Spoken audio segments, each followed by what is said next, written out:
बिस्मिल्लाहिर्रहमानिर्रहीम। तमाम देखने वालों को प्रोफेसर इकबाल हैदर भट्टी का सलाम। माय डियर स्टूडेंट्स, हम सेकेंड ईयर का मैथमेटिक्स उसका chapter number 4 introduction of analytic geometry discuss कर रहे हैं और उसकी एक्सरसाइज 4.3 का आगाज कर चुके हैं। और आज के लेक्चर का आगाज क्वेश्चन नंबर 7 से मैं करूंगा, which is important for examination point of view. तो सबसे पहले हम देखते हैं कि इसकी स्टेटमेंट में क्या गिवन है और क्या हमने प्रूफ करना है। आइए स्टेटमेंट को पढ़ते हैं। The points A B C are the consecutive vertices of a rhombus. Find the fourth vertex. Rhombus कहते हैं, ये देखिए आपके पास एक पैरेललोग्राम होती है ना, तो पैरेललोग्राम की आमने सामने वाली साइड्स बराबर होती हैं। ये इसके बराबर होगी और ये इसके बराबर होगी। एक ऐसी पैरेललोग्राम जिसकी चारों साइड्स बराबर हों, ठीक है, ऐसी पैरेललोग्राम जिसकी चारों साइड्स बराबर हों उसको हम कहते हैं रोहम्बस। तो ए बी सी जो है एक रोहम्बस है, उसके कोऑर्डिनेट दिए गए हैं। जो चौथा कोऑर्डिनेट है डी, उसको हमने मालूम करना है। Are consecutive vertices of a rhombus, find the fourth vertex. चौथा वर्टेक्स मालूम करना है। And show that diagonal of rhombus are perpendicular to each other. अब इसके जो डायगोनल हैं, एक बनता है इसका एसी डायगोनल और बीडी डायगोनल। इसको बाद में हम साबित करेंगे कि दोनों आपस में परपेंडिकुलर हैं। तो पहला टारगेट क्या है? पहला टारगेट ये है कि जो फोर्थ क्वाड्रेंट मिस है, और सॉरी फोर्थ जो हमारे पास वर्टेक्स है उसके कोऑर्डिनेट जो है वो मिस हैं, उनको हमने कैलकुलेट करना है। द गिवन वर्टिसेस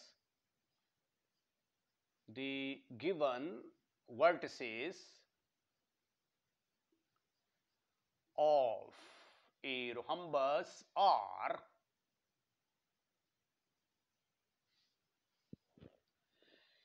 एक है जी हमारे पास A जिसके कोऑर्डिनेट हैं -1, 2। Second one is B which has coordinate 3, -1 and the third one is 6, 3। fourth one is absent, that is to be calculated. Let dxy be the fourth vertex। तो इसका मतलब ये हुआ कि पहला टारगेट हमारा क्या है, हमने dxy को कैलकुलेट करना है। कैसे कैलकुलेट करेंगे? चूंकि रोहम्बस जो है एक पैरेललोग्राम होती है, तो इसलिए ए बी जो है ये किसके पैरेलल होगा? सी डी के पैरेलल होगा। इसी तरह ए सी जो है ये किसके पैरेलल होगा? बी डी के पैरेलल होगा। Because A B C D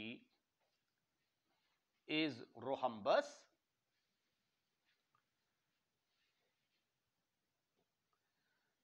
therefore AB will be equal to DC। दोनों लाइंस इक्वल हैं, तो हम क्यों ना ऐसा करें कि इसका स्लोप निकाल लें और इसका स्लोप निकाल लें। ठीक है, एक तरीका तो ये है। दूसरा तरीका ये है कि इस पर डिस्टेंस फार्मूला लगा लें और इसके ऊपर डिस्टेंस फार्मूला लगा लें, दोनों आपस में बराबर होंगी। ठीक है, फिर इसके ऊपर डिस्टेंस फार्मूला लगाएं, इसके ऊपर डिस्टेंस फार्मूला लगाएं, वो भी आपस में बराबर होंगी। वैसे भी हल किया जा सकता है। तो पहले हम निकालते हैं स्लोप ऑफ ए बी। ये डायरेक्ट लिख देते हैं, therefore slope of A B, therefore slope of A B is equal to slope of DC। AB is parallel to DC, parallel लिख लें, बराबर। ठीक हो गया जी। लेंथ भी बराबर होती हैं, लेकिन यहां पे पैरेलल ले लेते हैं हम। ठीक है, स्लोप ऑफ ए बी आपके पास ये है। अगर दो पॉइंट्स ये हों तो स्लोप निकालने का फार्मूला क्या था? y2 - y1 over x2 - x1। इस फार्मूले को यूज करें तो स्लोप ऑफ ए बी किसके बराबर होगा? -1 में से 2 निकाल दो, y2 minus y1 over x2 minus x1, 3 minus minus plus. Slope of AB is equal to slope of CD. CD इसके ऊपर y minus 3 आ जाएगा, ये y minus 3, y वालों को आपस में माइनस कर दिया, x वालों को आपस में माइनस कर दिया, x minus 6. इसको थोड़ा सिंप्लीफाई करते हैं, ऊपर आ गया -3, नीचे आ गया 4, is equal to y minus 3 over x minus 6. Cross multiplication करते हैं इसकी और एक इक्वेशन हमारे पास आएगी. क्रॉस मल्टीप्लाई किया तो ये आ गया -3 into x minus 6 is equal to 4 into y minus 3. This is further equal to minus 3x plus 18 is equal to 4y minus 12. इन सबको उठाकर इधर ले आए. minus 3x plus 4y is equal to, ये 18 है और ये 12, ये 12 इधर आके प्लस का हो जाएगा 18 और प्लस 12, टोटल आंसर आ गया हमारे पास 30 के बराबर आ गया जी. इसको मैं कह देता हूं कि ये नंबर 1 है. ठीक है. अब चूंकि AB जो है ये पैरेलल था DC के, अब BC किसके पैरेलल होगा? Also BC is parallel to AD. अगर ये दोनों पैरेलल हैं तो इनके स्लोप्स भी आपस में बराबर होंगे. Therefore slope of BC will be equal to slope of AD. Slope of AD. Slope of BC, y वालों को आपस में माइनस कर दो. BC 3 minus minus plus 1, x वालों को आपस में माइनस कर दो. 6 माइनस 3 इज इक्वल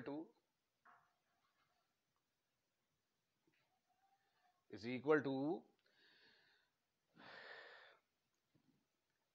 इसमें AD y -2 आ जाएगा. y -2 ओवर x वालों को आपस में माइनस कर दो. x plus 1, तो ये आ गया 4 ओवर 3 is equal to y -2 over x plus 1. Cross multiplication करते हैं तो ये आ जाएगा 4 into x plus 1 is equal to 3 into y -2. This is further equal to 4x plus 4 is equal to 3y minus 6. इन सबको चूक कर इधर ले आए. 4x minus 3y, ये माइनस इधर आके बनेगा प्लस. 10 is equal to 0. इसका नाम रख दिया मैंने नंबर 2. अब 1 और 2 को साइमल्टेनियसली सॉल्व करके तो हम x और y की वैल्यूज निकालने की कोशिश करते हैं. अब इधर y, ये x की वैल्यू -3 है, इधर 4 है. इसको आप 4 से मल्टीप्लाई कर दें, इसको 3 से मल्टीप्लाई कर दें और ऐड कर दें, x खत्म हो जाएगा. Multiply 1 by 4, 2 by 3. पहले वाले को 4 से मल्टीप्लाई करेंगे तो ये क्या आ जाएगा? -4 से ये 12, 12x जमा 16y 16y. 4 से मल्टीप्लाई किया तो ये आ गया 120 इज इक्वल टू 0. इसको 3 से मल्टीप्लाई करना है, ये आ गया 12x minus 9y plus 30 is equal to 0. दोनों को ऐड कर देते हैं जी. एडिंग बोथ, दोनों को ऐड किया तो ये कट गए आपस में. 16 में से 9 गए, बाकी रह गए 7y इज इक्वल टू, ये आ गया जी 120 में 30 जमा किए तो 150, 150।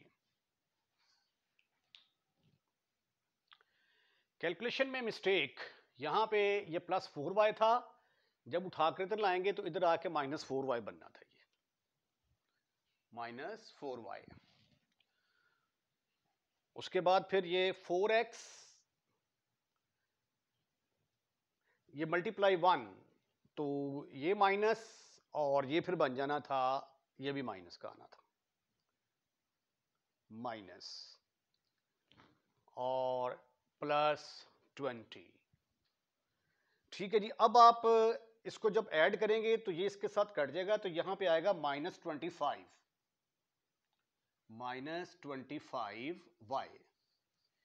तो ये इसके साथ कैंसिल हो गया, तो y की वैल्यू किसके बराबर आ गई? y is equal to 150 divided by -25, तो आंसर आ गया -6। तो y इज इक्वल टू -6 के बराबर आ गया। इसको उठाकर 2 में पुट करें या 1 में पुट करेंगे तो x निकल आएगा। पुट इन नंबर 1, नंबर 2 कर दें। नंबर 2 है 4 इंटू एक्स, आपने कैलकुलेट करना है, -3 इंटू वाई की वैल्यू आपके पास है -6 प्लस 10 इज इक्वल टू 0। तो ये आ गया 4x, 6 18, 18 और 10 28 आ गया जी, 28 इज इक्वल टू 0। तो 4x इज इक्वल टू -28, तो x किसके बराबर निकल आया? -7 के बराबर। तो देयरफॉर d के कोऑर्डिनेट x, y किसके बराबर आ गए? x की वैल्यू -7, y की वैल्यू -6। तो ये जो चौथा कोऑर्डिनेट था उसके कोऑर्डिनेट हमने निकाल लिए। d के कोऑर्डिनेट हमारे पास आ गए -7, -6। अब हमने प्रूफ करना है कि इसके जो डायगोनल्स हैं वो आपस में परपेंडिकुलर हैं, यानी एक डायगोनल AC बनता है और एक डायगोनल BC। बस ये देखें ना, जब आप फर्ज किया कि ये पैरेललोग्राम है आपके पास ABCD, तो AC एक डायगोनल होगा, BD दूसरा डायगोनल होगा। ठीक है, तो इसी तरह AC एक डायगोनल ये वाला हो गया आपका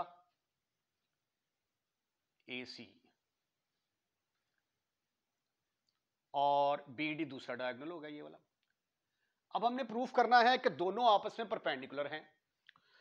तो कैसे साबित करेंगे? मैं ये प्रूफ कर दूंगा कि 8C का जो स्लोप है और BD का जो स्लोप्स है, दोनों की प्रोडक्ट -1 के बराबर आती है।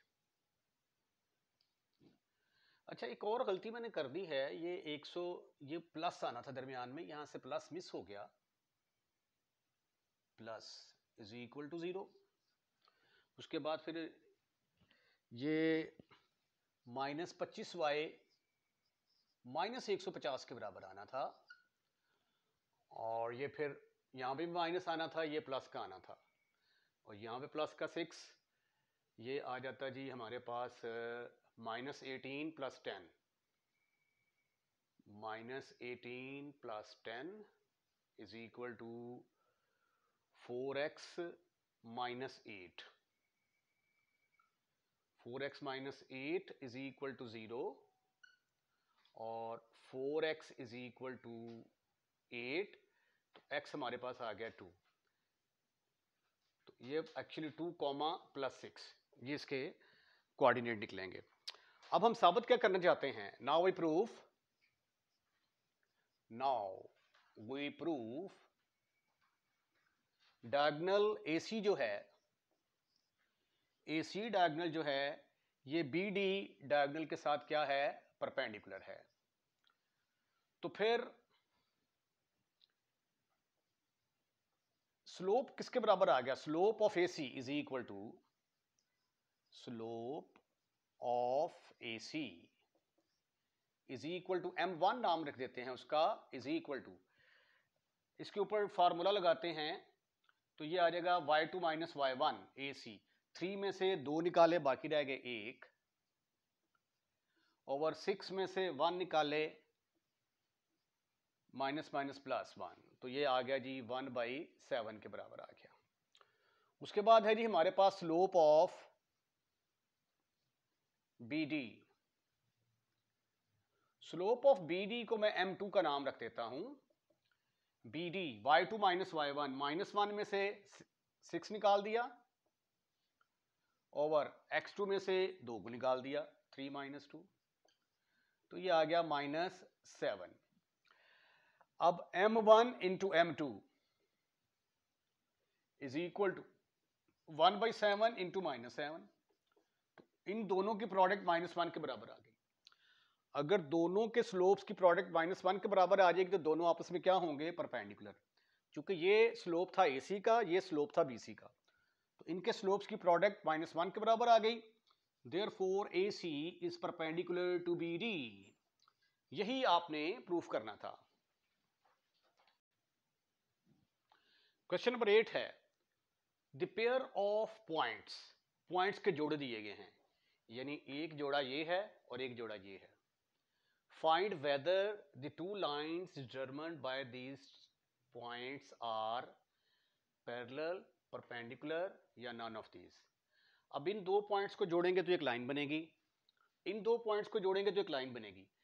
आपने बताना है कि लाइंस पैरेलल हैं, यानी ये ऐसी लाइन जो इन दो पॉइंट में से पास करती है, आया वो इसके साथ पैरेलल है, या जो इन दो पॉइंट में से पास करती है लाइन और जो इन दो पॉइंट में से पास करती है वो दोनों परपेंडिकुलर हैं, या ना ही परपेंडिकुलर है ना ही पैरेलल।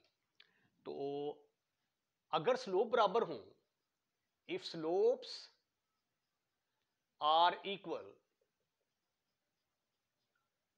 ठीक है, आपके पास एक लाइन L1 है, ये लाइन L2 है, इसका स्लोप M1 है, इसका स्लोप M2 है। इफ स्लोप्स आर इक्वल, यानी अगर M1 और M2 बराबर आ जाते हैं तो lines are parallel,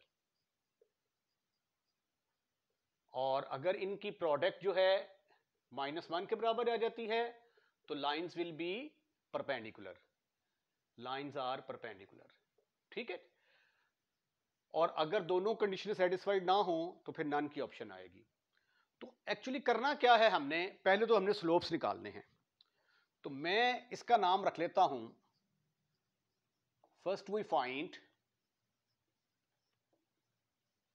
the slope of the line passing through the point, passing through the points। एक का नाम रख दिया मैंने A, एक का नाम रख दिया मैंने B, 2, 4। तो इसका स्लोप किसके बराबर आएगा? M1 is equal to y2 minus y1 over x2 minus x1। ये फार्मूला है हमारा, लगा दें ये y2 माइनस y1, ये x1 y1, ये x2 y2। 4 में से -2 निकाला तो माइनस माइनस +2 हो जाएगा, ओवर x2 माइनस x1। ठीक ठीक ठीक ठीक ठीक ठीक, माइनस माइनस प्लस, ऊपर आ गया 6, नीचे आ गया 1। अब हम स्लोप निकालते हैं इस लाइन का जो इन दोनों पॉइंटों में से पास करती है। Now we find the slope of the line passing through,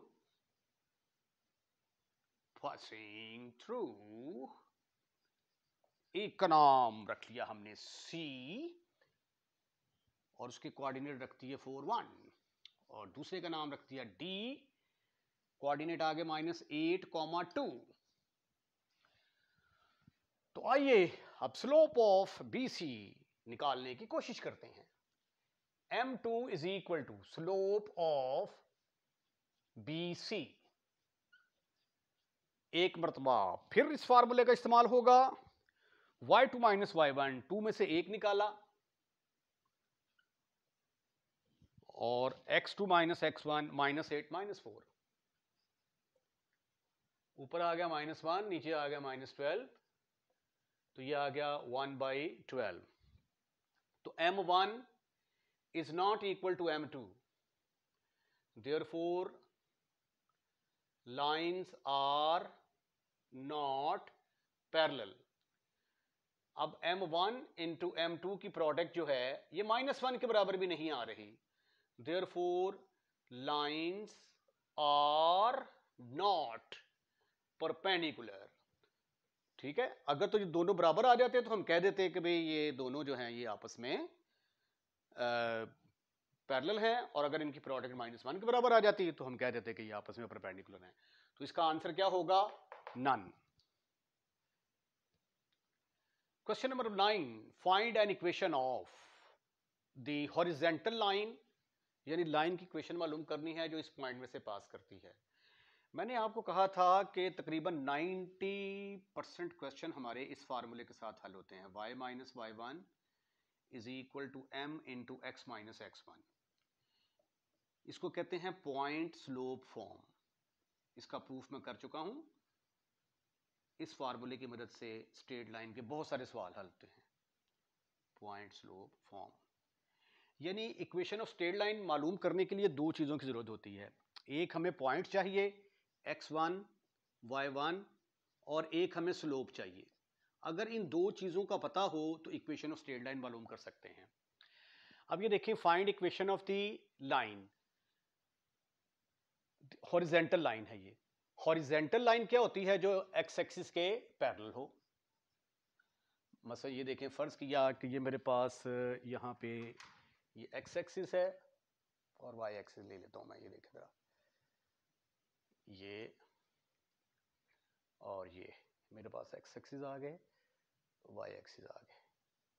ठीक है, अब ये पॉइंट एक्स की वैल्यू पॉजिटिव है, वाई की वैल्यू नेगेटिव। तो 1 2 3 4 5 6 7, और y के लिए नेगेटिव 1 2 3 4 5 6 7 8 9। अप्रोक्सीमेटली पॉइंट फर्ज कर लिया मैंने, यहां पे आ गया। ये पॉइंट है 7 9। अच्छा, आपने जो स्ट्रेट लाइन मालूम करनी है वो क्या होनी चाहिए? इस पॉइंट में से पास करनी चाहिए और हॉरिजॉन्टल होनी चाहिए। अब वो लाइन कौन सी बनेगी? ये मैं रेड कलर की लाइन ड्रॉ करता हूं जो मैंने मालूम करनी है। ये देखें जरा, ये वाली लाइन हॉरिजॉन्टल लाइन आ गई। ठीक है, अब पॉइंट तो मेरे पास है x1 y1, सिर्फ और सिर्फ स्लोप की कमी जो है वो शिद्दत से महसूस की जा रही है। तो अब मैं क्या करूंगा, इसका स्लोप निकालने की कोशिश करूंगा। उसके बाद फिर इस फार्मूले को लगाते हुए मैं क्वेश्चन को सॉल्व कर दूंगा। ये आ गया जी एक्स एक्सिस, ये आ गया Y axis. The line passes through, the line passes through, point है जी हमारे पास कौन से वाला? x1 y1 की वैल्यू 7 माइनस 9 की शक्ल में मौजूद है। अब स्लोप निकालना है तो कैसे निकालेंगे? अब ये देखिए, स्लोप की डेफिनेशन ये थी कि अगर आपके पास ये कोई लाइन है और ये लाइन एक्स एक्सिस के साथ जितना एंगल बना रही होगी उसका टेंजेंट ले लें तो वो स्लोप कहलाता है by the definition of the slope. ठीक है ना? तो अब ये हॉरिजॉन्टल लाइन जो है ये वाली, ये एक्स एक्सिस के साथ कितना एंगल बना रही है? 0 का। अगर इसकी डायरेक्शन इधर है तो 0, अगर इधर होगी तो 180। दोनों सूरतों में आंसर स्लोप 0 ही आएगा। The horizontal line, the horizontal line makes an angle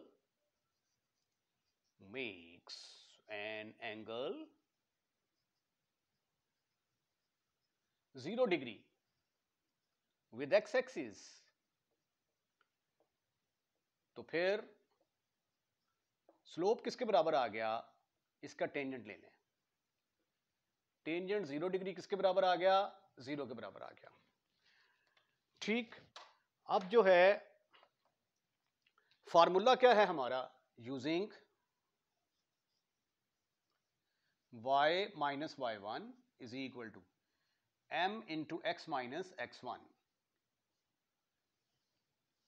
y minus y1 की जगह पे क्या है -9, स्लोप की जगह पे 0 आ गया, इंटू x माइनस x1 की जगह पे क्या है 7। इसको फर्दर हमने सिंप्लीफाई किया तो y plus 9 is equal to 0 के बराबर आ गया। ठीक है, ये है आपका आंसर। और आप इसको y इज इक्वल टू -9 भी कह सकते हैं, क्योंकि ऐसी लाइन जो x एक्सिस के पैरेलल होती है उसका आंसर होता है y is equal to constant. अब इसके लिए क्या सिचुएशन होगी, इसके लिए फिर जो है ये हम x एक्सिस और y एक्सिस ड्रॉ करते हैं। ये देखिए जरा,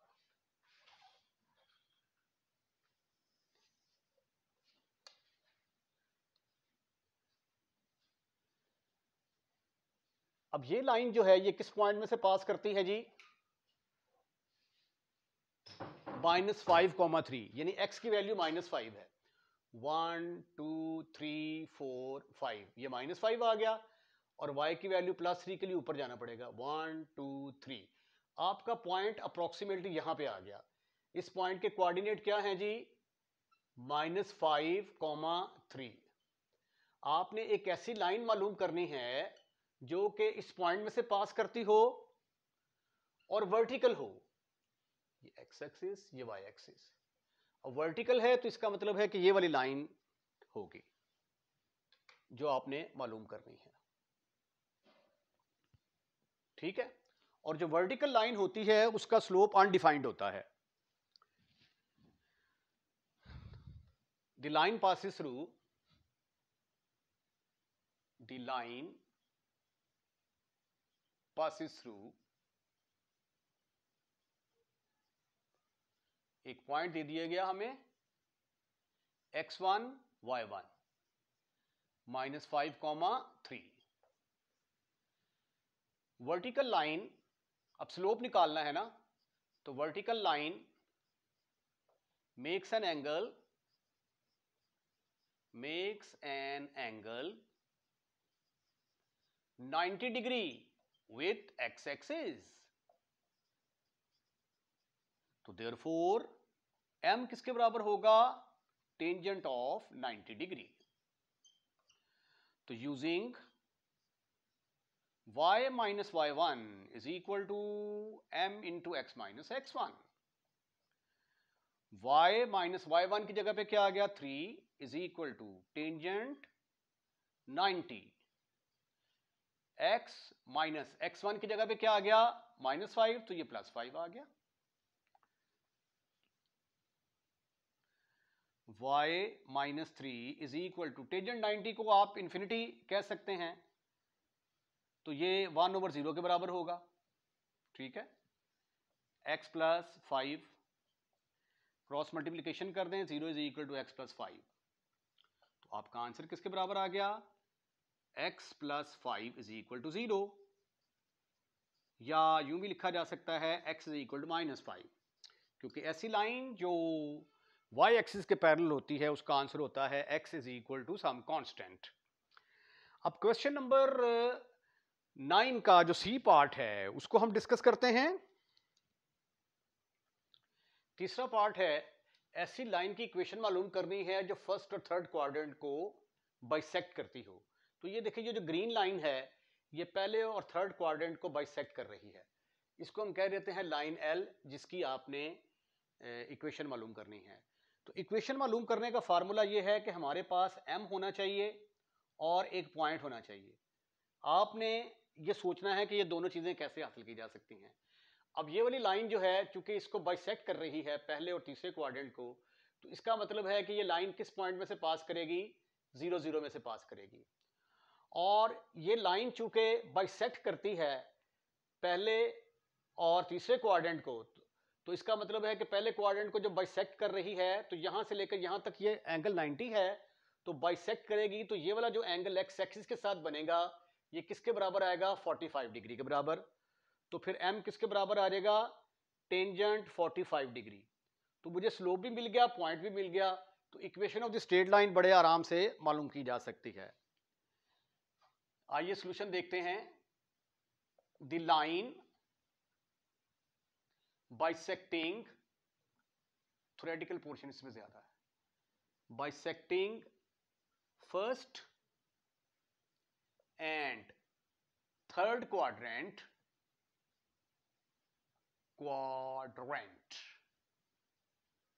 makes an angle 45 degree, makes an angle of 45 degree with x-axis। तो प्यारे बच्चों, स्लोप किसके बराबर आ गया? m बराबर है टेंजेंट 45, और टेंजेंट 45 डिग्री की वैल्यू किसके बराबर होती है? 1 के बराबर। The line passes through, line passes through, किस पॉइंट में से पास कर रही है भाई? ओरिजिन में से पास कर रही है, और यहां पे ओरिजिन है हमारा x1 y1, तो using y minus y1 is equal to m into x minus x1, तो y minus y1 की जगह पे आ गया 0, m की जगह पे आ गया 1, x1 की जगह पे आ गया 0, तो y is equal to x। तो इसका मतलब ये हुआ कि ये लाइन क्या होगी? y is equal to x, यानी इस लाइन के ऊपर कोई भी आप पॉइंट लेंगे उसके ऊपर x और y की वैल्यूज बराबर आएंगी। इसी तरह अगर ये क्वेश्चन यूं आ जाए, इसका डी पार्ट जो है, डी पार्ट को डिस्कस करते हैं। अगर लाइन जो है ये बाइसेक्ट कर रही है दूसरे और चौथे क्वाड्रेंट को, ये देखें, ये लाइन जो है मैंने फर्ज कर लिया कि ये देखें बाइसेक्ट कर रही है सेकंड क्वाड्रेंट को और फोर्थ क्वाड्रेंट को बाइसेक्ट कर रही है। तो किस पॉइंट में से पास कर रही है? पॉइंट 0 0 में से पास कर रही है। तो line bisecting first and second and fourth quadrant, the line